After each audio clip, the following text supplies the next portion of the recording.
donde el apóstol Pablo le está escribiendo y le está hablando a un consiervo suyo, a Timoteo. Esto es importante porque no es lo mismo la persona que tiene una responsabilidad que la persona que no tiene una responsabilidad, ¿no? Y entonces ciertas cosas que dice pues indican que son importantes sobre todo para personas que se suponen que tienen una responsabilidad delante del Señor.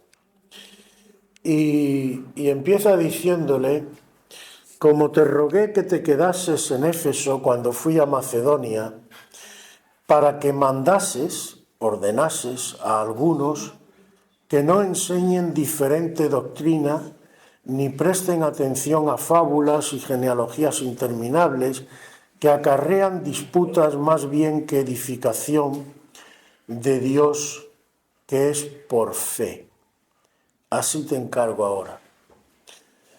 Y a veces yo creo que incluso entre los cristianos, nos movemos en dudas muchas veces porque no sabemos bien cómo manejar ciertos asuntos. Y claro, decimos muchas veces, bueno, sí, el Señor nos salva por gracia, ¿no? Pero claro, hay una ley, ¿no? ¿Qué quiere decir? Que el Señor ya nos ha salvado y podemos hacer lo que nos dé la gana, que la ley no pinta nada. Y esa suele ser una de las posturas. Hay quien dice también que bueno, que ya que hemos sido salvos ya no pasa nada porque el Señor va a estar ahí y nosotros podemos ser como esos niños pequeñitos que te van destrozando toda la casa y tú vas detrás de ellos arreglando, como decía el Quijote, desfaciendo en tuertos, ¿no? O sea, tú vas arreglando todo lo que te estropea. Pero también están los que se suelen llamar a veces, también habría que estudiar un poquito lo que es legalismo, es decir, que la ley tienes que cumplirla y tal. Total, ¿dónde te quedas? ¿Qué haces? ¿Cómo manejas todo esto? Y sobre todo, algo que pone de manifiesto aquí, que es realmente por dónde va el texto, que, bueno, ahí se supone hay una enseñanza, ¿no? Si Dios no hubiera querido que la Iglesia, en este caso, recibiera una enseñanza, no tiene ningún sentido que haya pastores, que haya apóstoles como el apóstol Pablo, porque ¿para qué? Si cada uno, digamos, puede hacer lo que le dé la gana. Entonces, no sé, manejando todo esto, a veces nos hacemos un lío. ¿Dónde empieza una cosa, dónde termina otra? ¿Tiene importancia la ley? ¿Qué significa la ley? Vamos a ver si con la ayuda del Señor por lo menos me gustaría aclarar 2 o 3 cosas al respecto. La Biblia, y como dice aquí, dice, bueno, aquí no, lo dice en otro sitio, porque yo creo que aquí hay mezclas a veces. Aquí lo que dice es que la edificación de Dios, quédate con esto, la edificación de Dios es por fe, ¿vale? No es por la sabiduría humana. Y ahora después explicaré en qué consiste y por qué. Esto significa que no hay que saber cosas y que no hay que, por ejemplo, la ley, no hay que cumplir la ley. Vamos a ver si lo situamos bien. Dice el versículo 8, sabemos que la ley es buena si uno la usa legítimamente. Primera cosa, la ley es buena, la ley es de Dios. Dice, pero te dice, primero, úsala legítimamente. Eso quiere decir que hay una forma no legítima, no correcta de usar la ley. Pero dice algo más. Conociendo esto, es decir, tienes que conocer que la ley no fue dada para el justo, sino para los transgresores. Es decir, cuando tú pretendes crecer en los caminos del Señor a base de cumplir metódica y exactamente la ley, ¿tú sabes en qué te conviertes? En un fariseo. Los fariseos medían hasta los pasos que tenías que dar en día sábado para no transgredir la ley.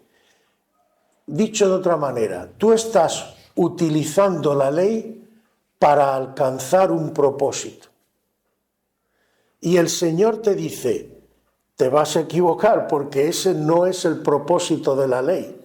Dios no ha dado la ley para que tú te perfecciones, porque si así fuera, ¿para qué Cristo? Si tú por ti mismo, usando la ley, puedes ir creciendo y perfeccionarte, entonces Cristo no tiene ningún sentido. Lo que Dios nos pediría en el juicio es, ¿tú has cumplido o no has cumplido? ¿Qué? Sí, sí. ¿Qué sentido tiene entonces Cristo? Bueno, el apóstol Pablo en otro sitio en Romanos te lo aclara. Te dice, vamos a ver, la ley, Dios la dio con un propósito que ya además después de Cristo se ha cumplido. La ley es buena, es mala, no, es buena, pero la ley lo que va a hacer es hacerte ver a ti, hombre, humano, ser humano, hacerte ver que por mucho que quieras, tú por ti mismo no puedes vivir, llevar una vida conforme a esa ley. Porque tu naturaleza está caída, está torcida, está contaminada. Y es como si tú le pides ahora que está de moda, a un enfermo de COVID que los pulmones no le van, que va con el tubo y tal, oye, corre la maratón. ¿Qué va a hacer ese pobre? Dar 3 pasos y caer redondo. No puede hacer otra cosa. Entonces, la exigencia de la ley, el nivel de la ley, lo que nos plantea son 2 cosas. Una, que tú no puedes cumplir ese nivel, solo Cristo lo pudo cumplir, y mirad cómo terminó y lo que le costó, y era Dios. Y una segunda es que la ley, ¿por qué dice que es buena? Porque la ley realmente lo que expresa, no del todo tampoco, pero es cómo es Dios, cómo se comporta Dios. La ley lo que te marca son los límites de lo que puedes y no puedes hacer, pero no simplemente por decirte esto puedes y esto no puedes. Lo que te está diciendo es Dios se comporta de esta manera. Y claro, pretender tú por ti mismo llegar al nivel de Jesús es imposible. Y Dios lo sabe. Por eso el apóstol Pablo te dice, Dios nunca pretendió, al darle la ley a Moisés, que vosotros os salvarais por la ley. Porque la ley no te puede salvar. La ley, al contrario, la ley te mata. ¿Pero por qué te mata? Porque la ley lo que te hace ver es que tú por ti mismo no puedes. Y te hace polvo. Porque más lo intentas, ¿cuántas veces? Yo estoy seguro que todos los que estamos aquí, incluso después de haber conocido a Cristo, alguna vez hemos intentado por nuestras fuerzas no caer en algo. ¿Has podido? ¿A que no? A lo mejor has aguantado un día, 2 días, 3 días, y llega un momento en que ya no puede más y caes. Porque nuestra naturaleza está torcida. No damos el nivel, es imposible. A lo mejor hay un tema que a ti no te tienta, pero hay otro. Todos tenemos algún tipo de debilidad. Y nuestra naturaleza caída nos impide resistir. Ahora, ¿qué pasa entonces? Bueno, pues entonces, ¿qué me quieres decir, César? ¿Que tengo que tirar la toalla y decir, no hay solución para mi problema? Bueno, sí hay solución. La solución, como la propia Biblia dice, es Cristo. Ahora, aquí hay 2 cosas que también tenemos que ver. Primero, la salvación. Para zanjar este tema, la salvación, cuando tú aceptas a Cristo, por eso la oración, esta que se suele decir del pecador, es tan importante, hermanos, es muy importante. Yo creo que todo cristiano de verdad tiene que hacer esta oración, aunque cada uno la hace a su manera y Dios mira el corazón, pero sí tiene que constar de una serie de cosas. Una, que tú reconozcas tu pecado. 2, que tú te des cuenta que necesitas a Cristo y le aceptes y le invites a tu vida. Y evidentemente que confieses públicamente que Él es tu Salvador y Él es tu Señor, para que quede constancia de que tú has reconocido tu pecado y que aceptas que Cristo pagó por ti en la cruz. Y lo que tú no puedes alcanzar por ti mismo, Cristo te lo da, porque Él lo alcanzó, Él sí cumplió la ley, pero además Él pagó el precio de nuestras iniquidades, lo pagó Él para que nosotros no tuviéramos que pagarlo. Aleluya. Aleluya. Y tienes la salvación, pero claro, la salvación, hermanos, y ahora ya entro más en lo que el texto dice, la salvación, como muchas veces digo, no es simplemente haber sido librado del infierno. Algunos piensan, bueno, yo ya no voy al infierno. Pero la palabra salvación, a mí no se me olvida que un siervo del Señor ya fallecido, Alberto Araujo, nos explicó una vez que la palabra salvación viene de lo que era el saludo romano salve. Entonces, lo diré, bueno, en la lengua que usaban los romanos, claro, el latín, la palabra salve, o hay dos palabras que se usan cuando la gente se saluda, el vale y el salve. El vale significa, como si dijéramos, que tengas salud, que te vaya bien, pero solo se refiere a la salud física.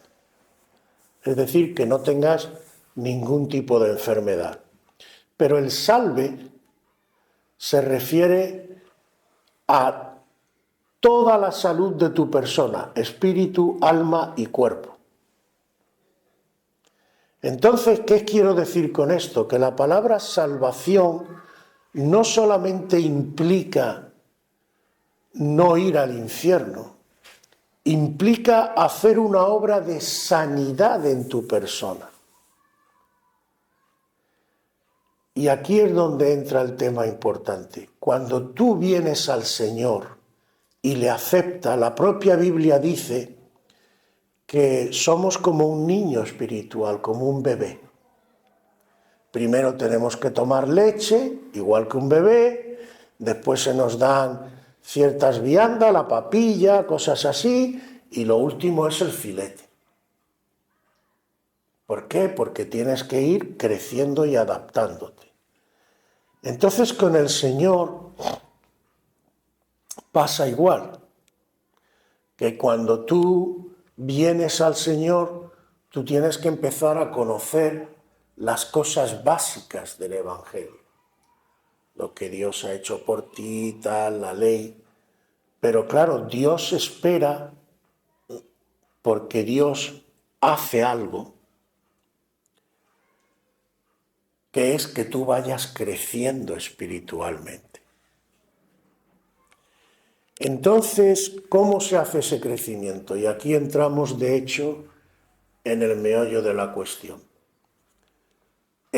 Alguno piensa que simplemente es venir, participar de los cultos, a veces hacer oraciones, leer la Biblia.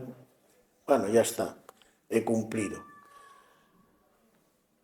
He cumplido, quiero ser claro hoy. ¿Cuántas personas en la iglesia a veces venimos, leemos, hacemos todo mecánicamente y nos vamos? Incluso hay veces, en fin, hablo así en general, no voy a decir nada, pero a lo mejor tú vas de visitas a una iglesia y te tropiezas a alguien que hacía tiempo que no lo veías y, hola fulanito, fulanita, ¿qué tal? ¿Cómo estás? Bien, sí. ¿Cómo te va? Bien. Y te cuenta los mismos problemas que tenía hace 15 años o 10 o 15 años. Y te vas con la sensación que esta persona siempre está igual. Yo no sé cómo tú lo ves, pero sinceramente, ¿tú piensas que eso es normal? ¿No te dice la Biblia que tiene que haber un crecimiento? ¿En qué consiste ese crecimiento?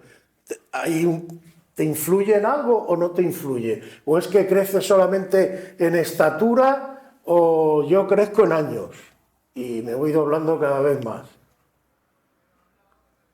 Supongo que algo tienes que hacer, ¿no?, en tu vida. Entonces, hermanos, este es el meollo de la cuestión. Primero, ¿con qué actitud venimos a Dios? Porque esa es la clave.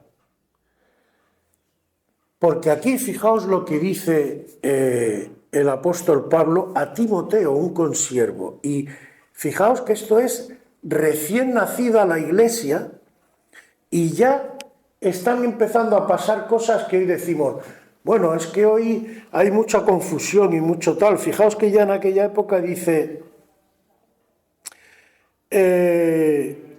para que mandases, ordenases, fijaos lo que dice, para que mandes, para que le ordenes a algunos, en el versículo 3, que no enseñen diferente doctrina. Ya estaban empezando a salir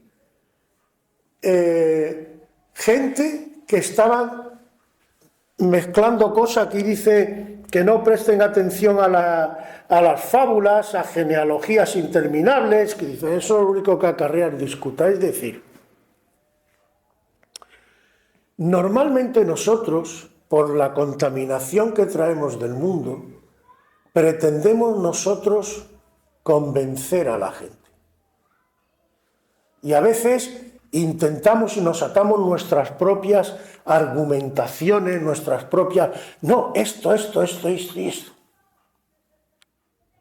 Y se lía la discusión, que es lo que dice aquí. Dice, eso lo único que acarrea es disputas, más bien que edificación, que es por fe.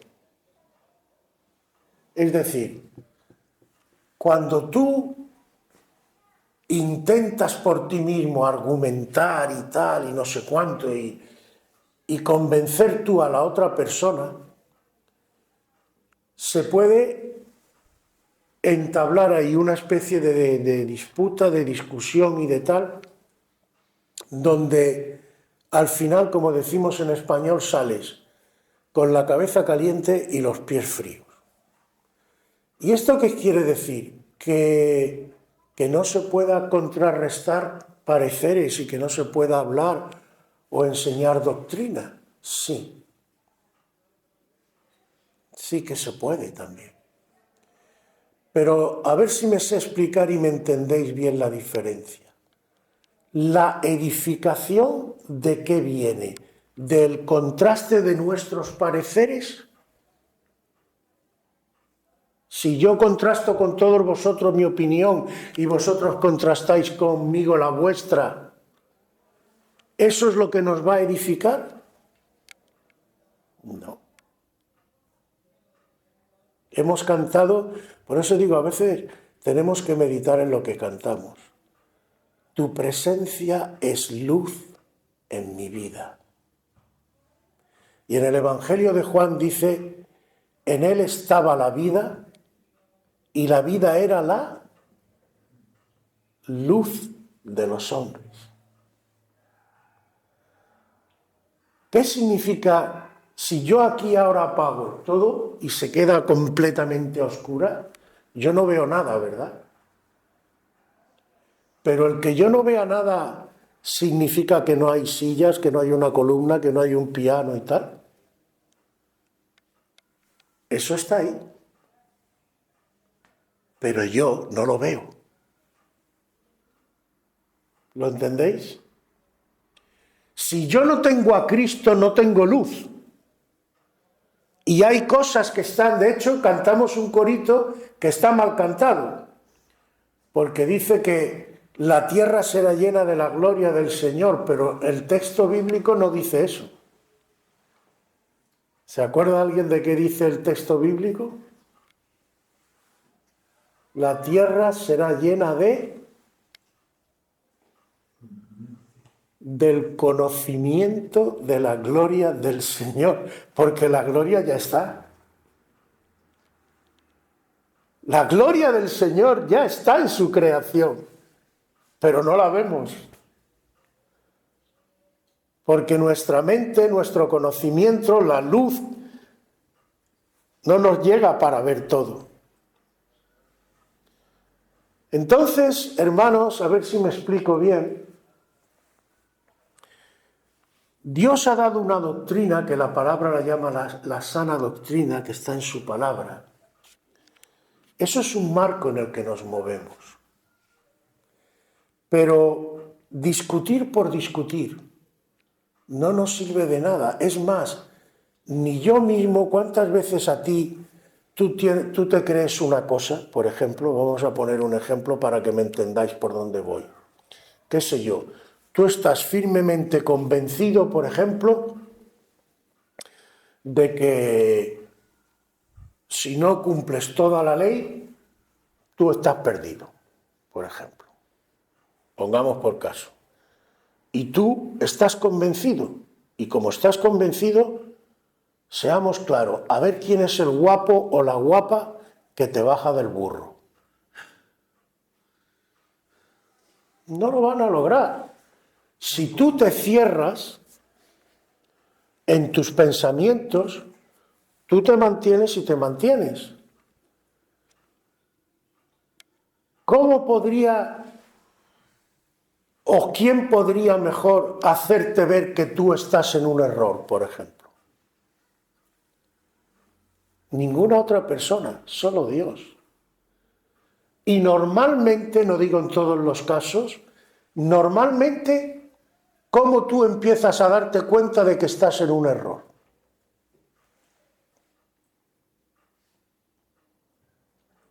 Cuando el Señor hace que tú pases por una experiencia donde eso que a ti te parece tan seguro y tan firme, te lo quita. Y tú dices, ¿qué ha pasado aquí? ¿Ah? ¿Tú no creías que eso era tan seguro y tan firme? Entonces te empiezas a preguntar. Si quieres, buscas al Señor, si no, a saber por dónde puedes terminar. Pero ya vamos entrando en algo que no sé si vais captando la idea. Cuando Dios está en tu vida y tú cuentas con Él, ayer decíamos algo importante de lo que dice Proverbios capítulo 3. Primero, por eso digo que la actitud es importante. Porque si tú estás en el mundo, a ti te pasan cosas y tú no le das importancia, sea bueno o sea malo. Y esto, pues, bueno, pues esto es pura casualidad. Y si no te importa además la verdad, como también decíamos ayer, pues entonces tú vas a tu aire. Y aunque vivas en la mentira, no te importa. Sabes que estás en la mentira, pero no te importa. Pero si tú de verdad tienes al Señor en tu vida, tú dices, ¿qué ha pasado aquí? Y empiezas a buscar a Dios. Eso que hace, lo que hemos cantado, la gracia de Dios, la sublime gracia empieza a actuar en tu vida. ¿Qué le pasó al autor de este cántico? Sabéis que era un inglés que se llamaba John Newton y traficaba con esclavos. Hasta que un día, por una serie de experiencias que le pasan, dices, los tratamos peor que si fueran ganado, pero son seres humanos. Son seres humanos. Estamos torturando y maltratando a seres humanos. Y aquello le sacudió. ¿Cómo él ve las cosas a partir de ese momento? Muy distintas. Por eso él dice, y por eso ese cántico hace énfasis, no soy yo, es la gracia de Dios obrando en mi vida. Y es lo que dice aquí. La edificación no viene por el adoctrinamiento humano, ni por la disputa, ni por pretender tener la razón, porque entre otras cosas, hermanos, el mismo Señor dice, no hay nada oculto que no haya de salir a la luz. ¿Por qué la iluminación viene por fe? Porque si tú crees algo y tú quieres estar en la verdad, lo mejor es que ore porque el Señor te lo va a hacer ver con los hechos. Con los hechos. Porque si sea lo que sea que tú creas, es de acuerdo a la voluntad de Dios, Dios te va a dar testimonio a ti y a los demás, pero a ti sobre todo, de que eso viene realmente de Dios. Y si no viene realmente de Dios, si tú estás equivocado, de alguna manera Dios te va a hacer ver que eso que tú piensas que es tan firme y tan seguro, realmente no es de Dios. Pero tú tienes que estar en comunión con Dios. Hay dos formas de aprender cosas, y no me quiero extender mucho más para no alargarme, aunque este tema, pero quisiera dejar por lo menos estos puntos bien seguros. Hay dos formas de aprender. Una forma es saber cosas nuevas. Esa es una, que es la que utiliza el mundo. Por eso hay gente que conoce la Biblia de pe a pa, hay gente que conoce y ha leído mucho y sabe muchas cosas, pero a lo mejor su vida es un desastre. Sabe cosas, pero hay otra forma de aprender. ¿Qué pasa, por ejemplo, una persona que ha ido a la guerra y ha visto atrocidades? Cuando vuelve, ¿cómo vuelve? Normalmente traumatizado. Ha aprendido cosas terribles que le han marcado de tal manera que le han cambiado a él. En el camino del Señor también pasa esto. Dios obra de tal manera en tu vida que tú cada vez más empiezas a cambiar y empiezas a ver las cosas de otra manera. Las empiezas a ver como Dios las ve. Por ejemplo, un ejemplo que creo que todos vamos a entender. Normalmente en el mundo, si a ti te hacen una mala jugada, lo primero que te da es mucha furia y te dan ganas de tomarte la justicia. Porque solo ves lo que te han hecho. Y la maldad, que no digo, no la niego que la pueda tener, la maldad del que te hace daño. Pero cuando tú a lo mejor, y hay una película que os la recomiendo, creo que se llama El poder de la cruz, o La carta de la gracia, o algo así creo que se llama, que está muy interesante. Aquella peli me tocó mucho, me abrió, porque es la historia de un policía al que un delincuente le mata a un hijo, ¿vale? Creo que lo atropella. No os voy a destripar la peli, os la dejo por si la queréis ver. Y entonces pasan una serie de cosas. El policía estaba amargado, a todo el que pillaba lo maltrataba, hasta que él, porque tenía otro hijo, y este otro hijo, pues con un padre tan amargado y tan hecho polvo, pues lo que pasa con la juventud, se vuelve rebelde.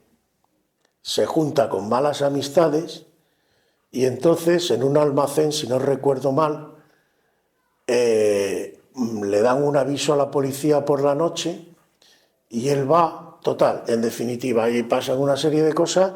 El otro llevaba una capucha y él pega un tiro y resulta que ese era el hijo. Entonces el policía se queda. Pero Dios utiliza esto para que este hombre se diera cuenta que él estaba juzgando muy superficialmente, porque resulta que el otro delincuente, el que mató al primer hijo, pues también tenía su historia detrás. Entonces, cuando tú te das cuenta de ciertas cosas y de que tú en tu debilidad puedes caer en lo mismo que los demás, tú ya no ves las cosas igual. A ti se te bajan los humos, porque a veces juzgamos con mucha ligereza. Oye, bueno, si tú sabes algo de la vida de ese. A veces las cosas no son lo que parecen. Por eso el Señor dice, no juzguéis según las apariencias, sino juzgad con juicio justo. En definitiva, esta persona crece, el final es magnífico, os lo recomiendo, creo que se llama La Carta de la Gracia. Os recomiendo la película, es estupenda.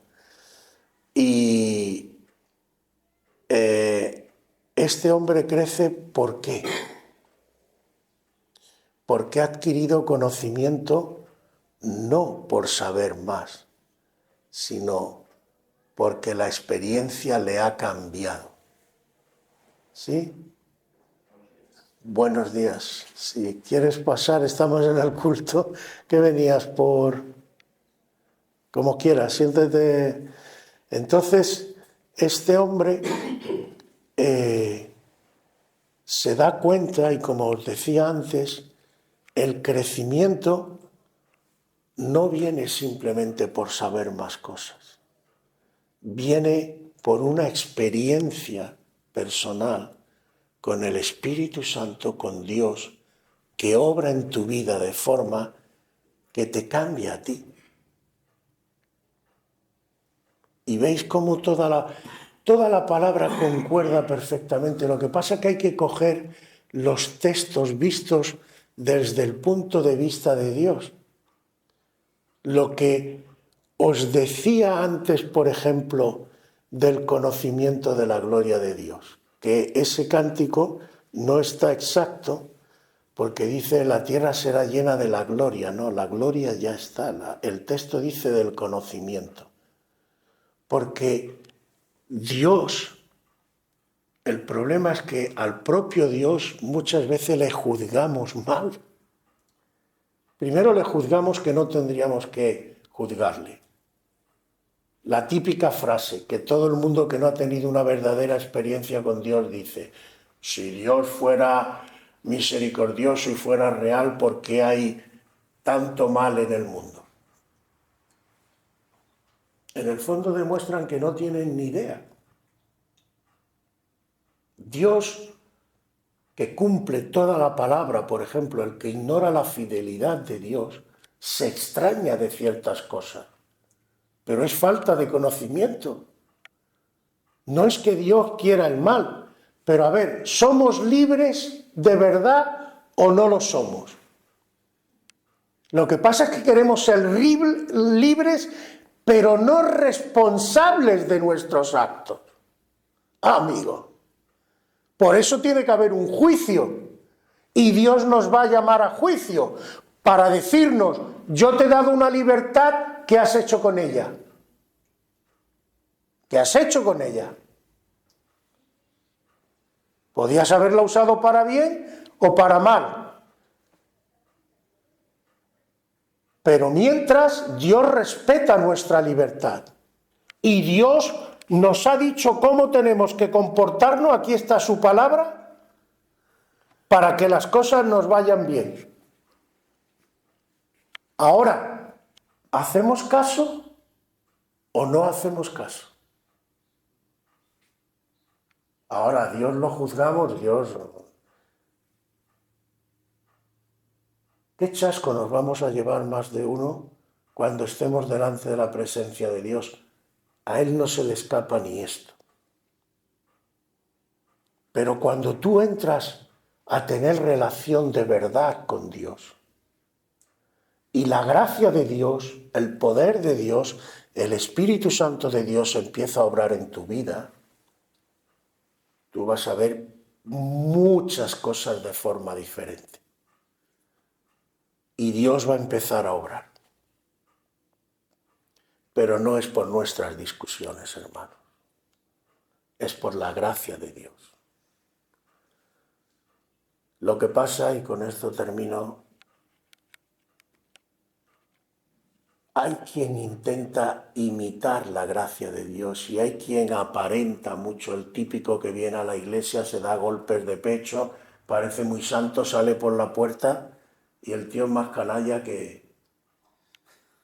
Sí, hay mucha gente que intenta imitar la santidad, que intenta imitar, pero eso lo único que hace es demostrar que hay una verdadera santidad que no se puede improvisar, que o estás en contacto con Dios de verdad, o por mucho que finjas, al final además se te ve el plumero.